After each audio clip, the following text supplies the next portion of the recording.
Hindu code bill 1950 के दशक में पारित किए गए कई कानून थे जिनका उद्देश्य भारत में हिंदू पर्सनल लॉ को संहिताबद्ध और सुधारना था। एक सामान्य कानून कोड के पक्ष में धार्मिक कानून को समाप्त करना था। 1947 में भारत की स्वतंत्रता के बाद प्रधानमंत्री जवाहरलाल नेहरू के नेतृत्व वाली भारतीय राष्ट्रीय कांग्रेस सरकार, ये प्रक्रिया भारत के ब्रिटिश शासन के दौरान शुरू हुई थी। हस्तक्षेप की ब्रिटिश नीति के अनुसार व्यक्तिगत कानून सुधार हिंदू समुदाय की मांग से उत्पन्न होना चाहिए था। ऐसा नहीं था क्योंकि विभिन्न हिंदू राजनेताओं, संगठनों और भक्तों का महत्वपूर्ण विरोध था। उन्होंने अपने आप को अन्यायपूर्ण रूप से एकमात्र धार्मिक समुदाय के रूप में देखा जिनके कानूनों में सुधार किया जाना था। हालांकि नेहरू प्रशासन ने हिंदू समुदाय को एकजुट करने के लिए इस तरह के संहिताकरण को आवश्यक माना, जो आदर्श रूप से राष्ट्र को एकजुट करने की दिशा में पहला कदम होगा। वे 1955-56 में 4 हिंदू कोड बिल पारित करने में सफल रहे। हिंदू विवाह अधिनियम, हिंदू उत्तराधिकार अधिनियम, हिंदू अल्पसंख्यक और संरक्षकता अधिनियम और हिंदू दत्तक ग्रहण और रखरखाव अधिनियम। वे महिलाओं, धार्मिक और राष्ट्रवादी समूहों के बीच आज भी विवादास्पद बने हुए हैं। पृष्ठभूमि जबकि जीवन की प्रकृति के बारे में कुछ मूलभूत मान्यताओं का स्थायित्व हो सकता है जो हिंदू धर्म के माध्यम से व्यापक है। एक समूह के रूप में हिंदू अत्यधिक गैर सजातीय हैं। जैसा कि डेरेट ने हिंदू कानून पर अपनी पुस्तक में कहा है, हम हिंदुओं को जाति, मनोविज्ञान, आवास, रोजगार और जीवन के तरीके में उतने ही विविध पाते हैं जितना कि मनुष्यों के किसी भी संग्रह को पृथ्वी के छोर से इकट्ठा किया जा सकता है।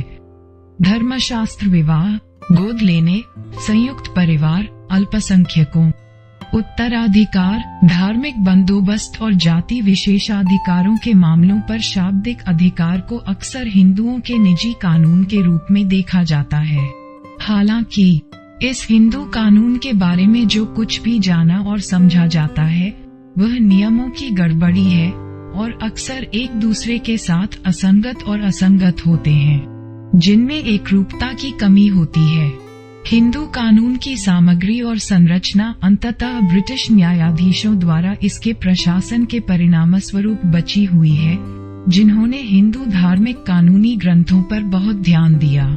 साथ ही साथ किसी भी अंतराल को भरने के लिए अंग्रेजी प्रक्रिया, न्यायशास्त्र और अंग्रेजी कानून का आह्वान किया। वर्तमान कानून और जनता की जरूरतों के बीच विसंगति की सीमा के रूप में राय अक्सर भिन्न होती है, लेकिन अधिकांश सहमत हैं कि पर्याप्त विसंगति मौजूद है।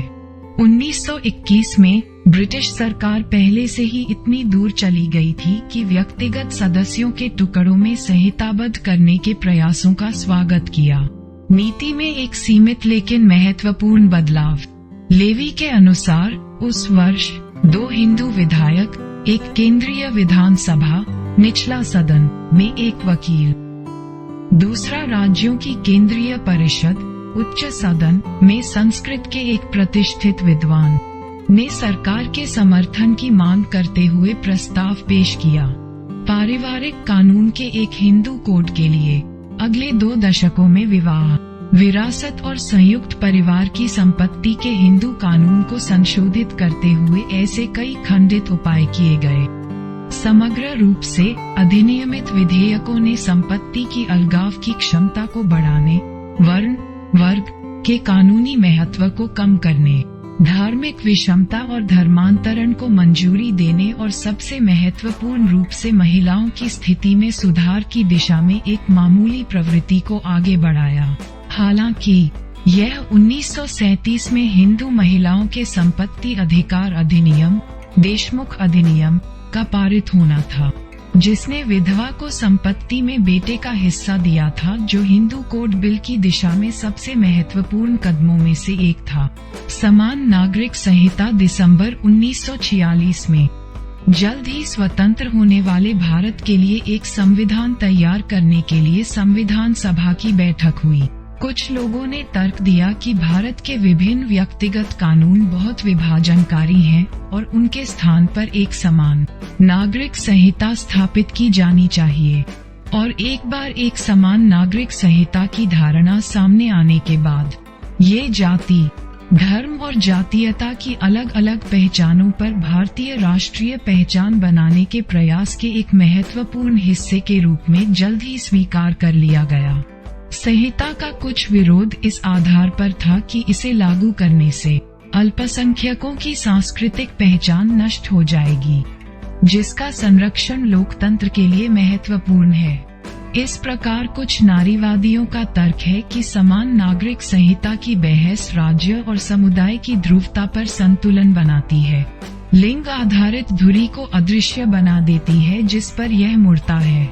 एक लेख के पहले मसौदे में शामिल करने में एक समझौता किया गया था जिसने राज्य को भारत के पूरे क्षेत्र में नागरिकों के लिए एक समान नागरिक संहिता सुरक्षित करने का प्रयास करने के लिए मजबूर किया।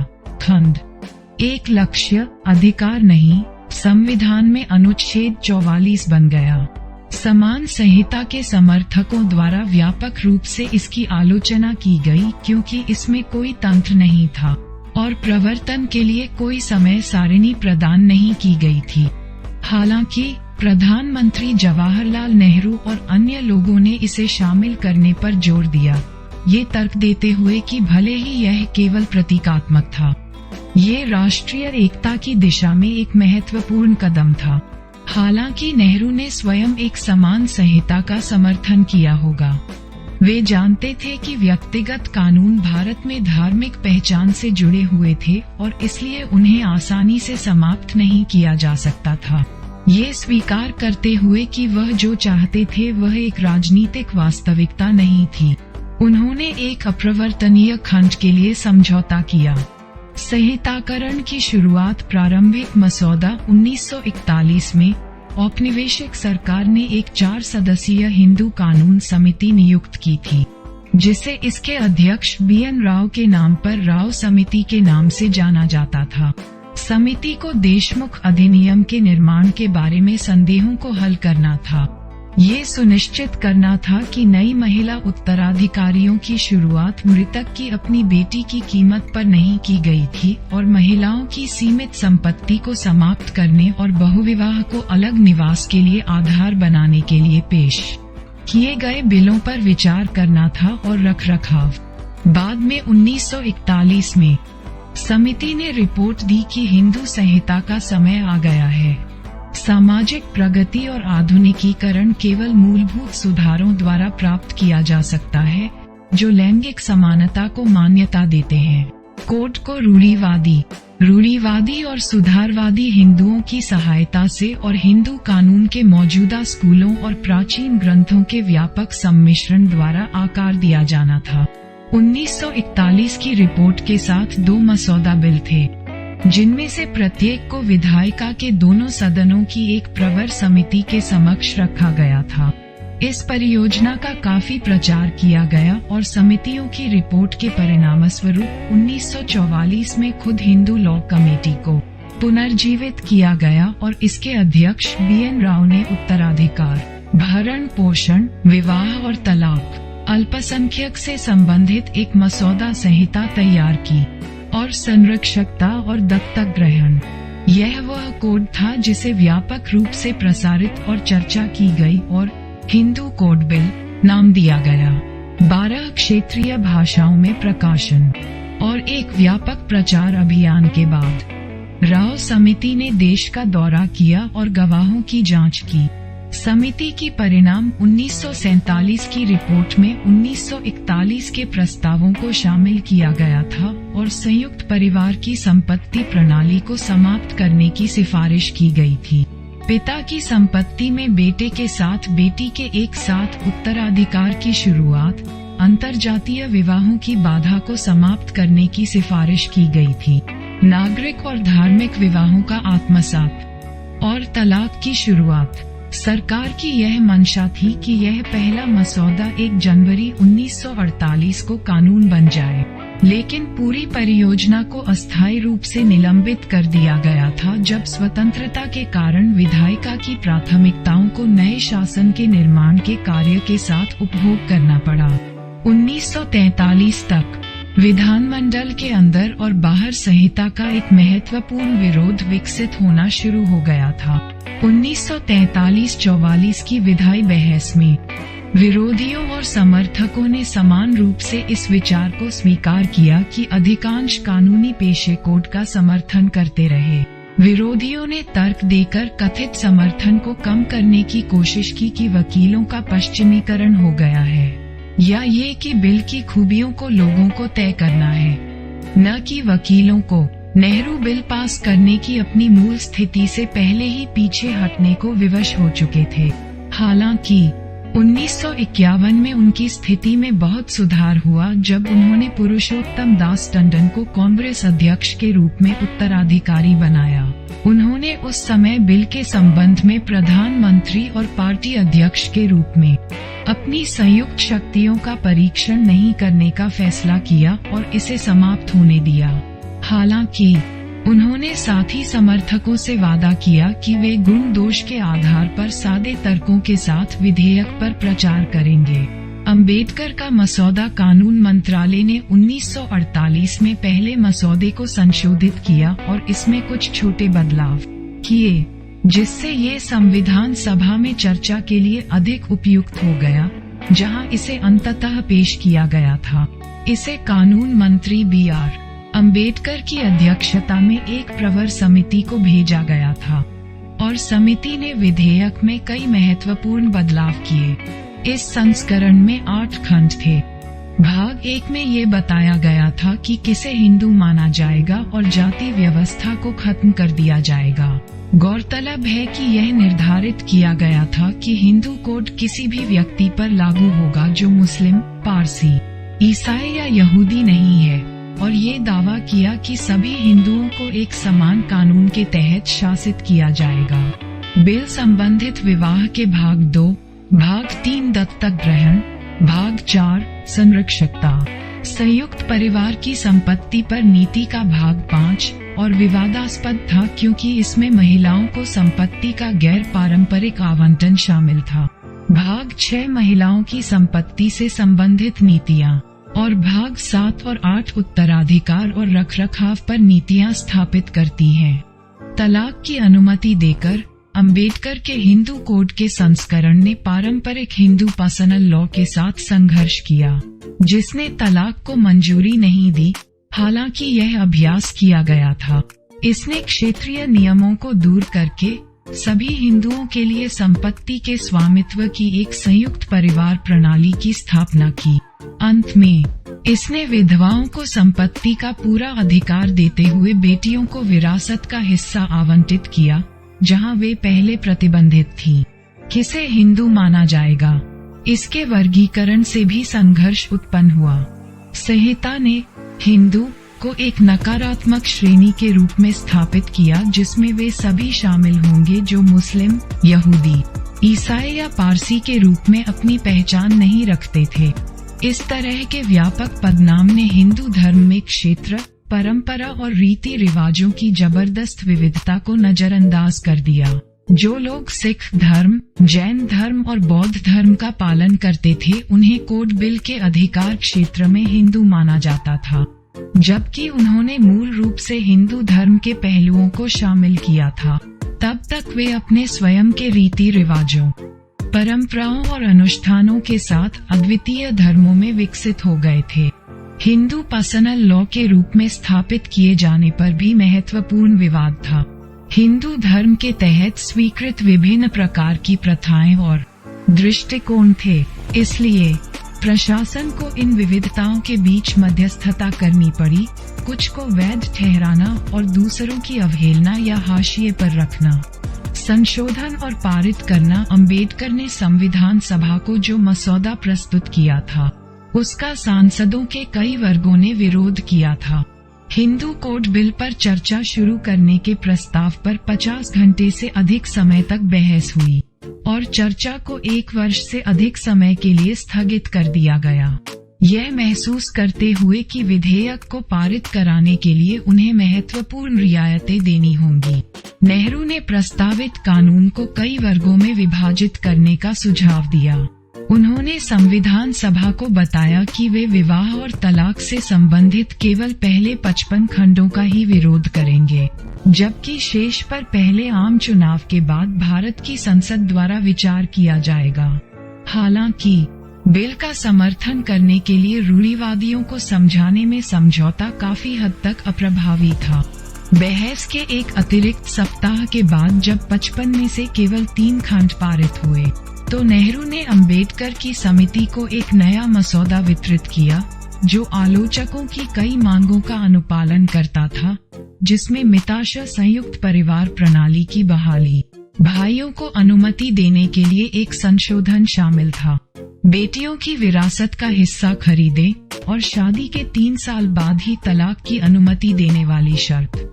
हालांकि विधानसभा में बिलों के फिर से हार जाने के बाद अंबेडकर ने इस्तीफा दे दिया। प्रेस को जारी एक पत्र में उन्होंने कहा कि उनका निर्णय काफी हद तक उस उपचार पर आधारित था जो हिंदू कोड बिल के साथ साथ इसे पारित करने में प्रशासन की अक्षमता पर आधारित था। 1951-52 में भारत ने अपना पहला आम चुनाव आयोजित किया। नेहरू ने हिंदू कोड बिल को अपने शीर्ष अभियान पहलों में से एक बनाया, ये घोषणा करते हुए कि यदि भारतीय राष्ट्रीय कांग्रेस जीतती है तो वे इसे संसद से पारित कराने में सफल होंगे। कांग्रेस ने व्यापक जीत हासिल की, नेहरू को प्रधानमंत्री के रूप में बहाल किया गया और उन्होंने एक विधेयक तैयार करने के लिए एक व्यापक प्रयास शुरू किया जिसे पारित किया जा सके। नेहरू ने कोड बिल को हिंदू विवाह अधिनियम, हिंदू उत्तराधिकार अधिनियम, हिंदू अल्पसंख्यक और संरक्षकता अधिनियम और हिंदू दत्तक ग्रहण और रखरखाव अधिनियम सहित 4 अलग अलग बिलों में विभाजित किया।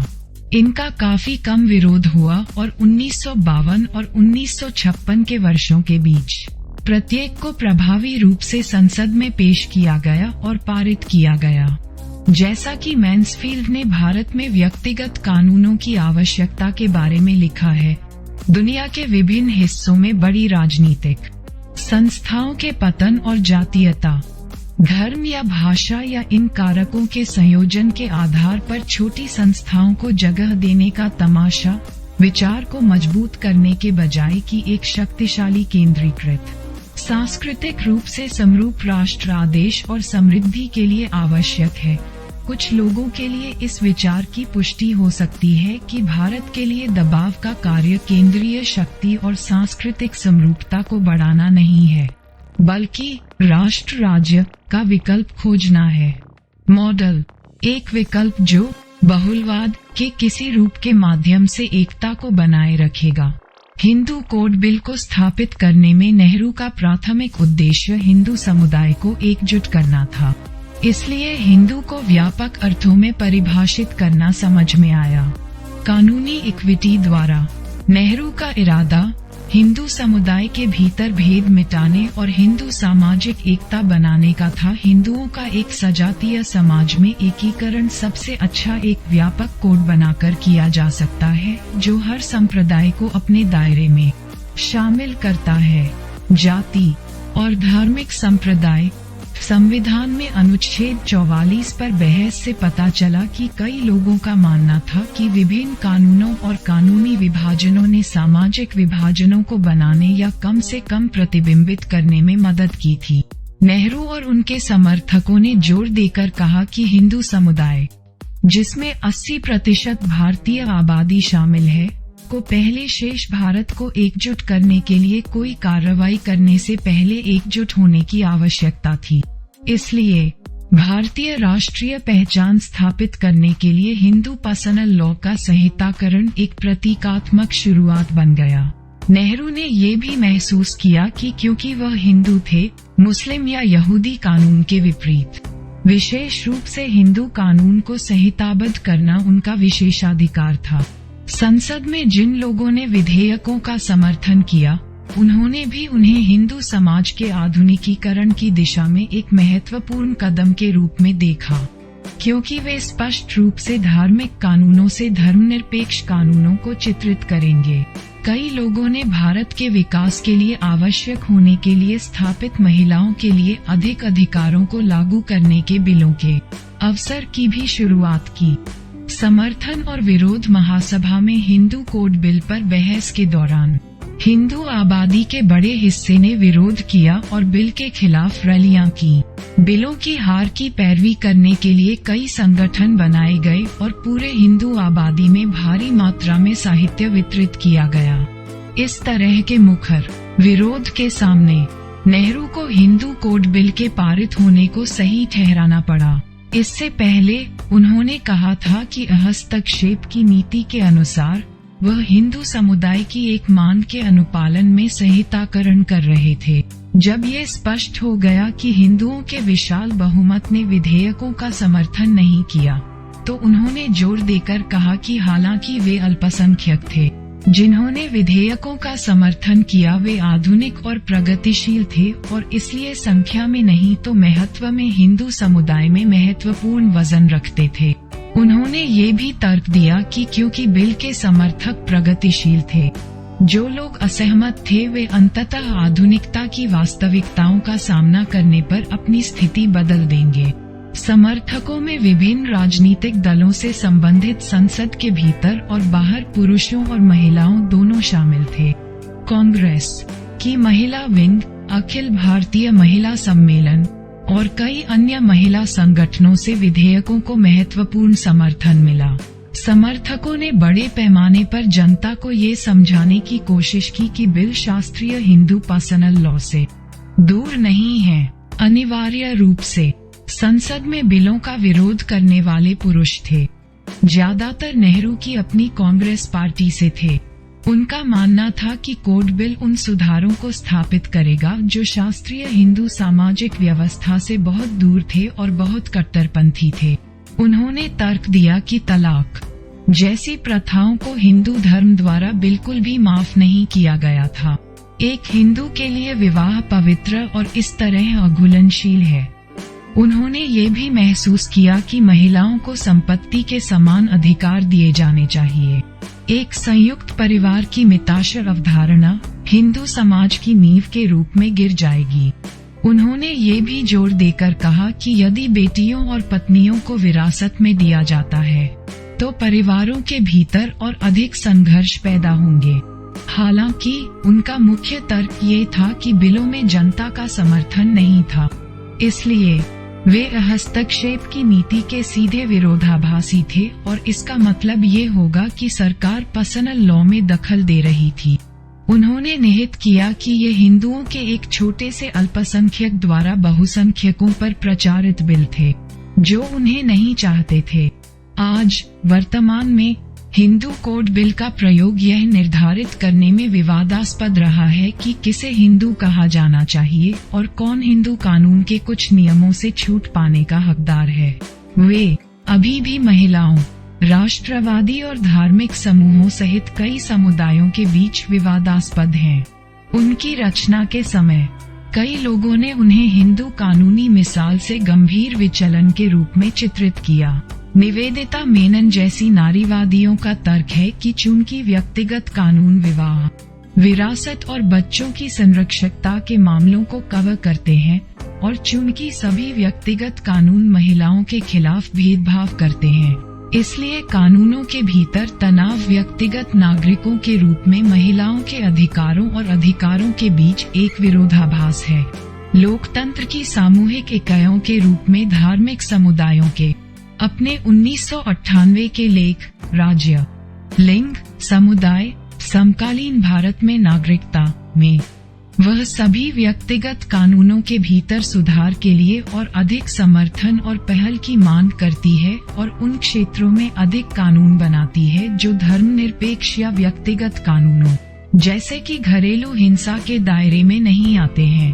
वह अधिकारों के लैंगिक समान ढांचे के लिए भी तर्क देती हैं, जो काम के सार्वजनिक डोमेन, मातृत्व लाभ, समान मजदूरी को कवर करता है और सभी भारतीय नागरिकों के लिए उपलब्ध है। इस प्रकार समुदायों और सांप्रदायिक राजनीति के साथ सीधे टकराव से बचा जाता है। हमारे साथ जुड़े रहने के लिए चैनल को सब्सक्राइब करें और बेल आइकॉन को ऑल पर करें। जब भी इस चैनल पर वीडियो अपलोड करें तो आप तक सबसे पहले पहुंच सके। और आपको वीडियो अच्छा लगे तो वीडियो को लाइक, शेयर और कमेंट करना ना भूलें। जय भीम, जय संविधान। धन्यवाद।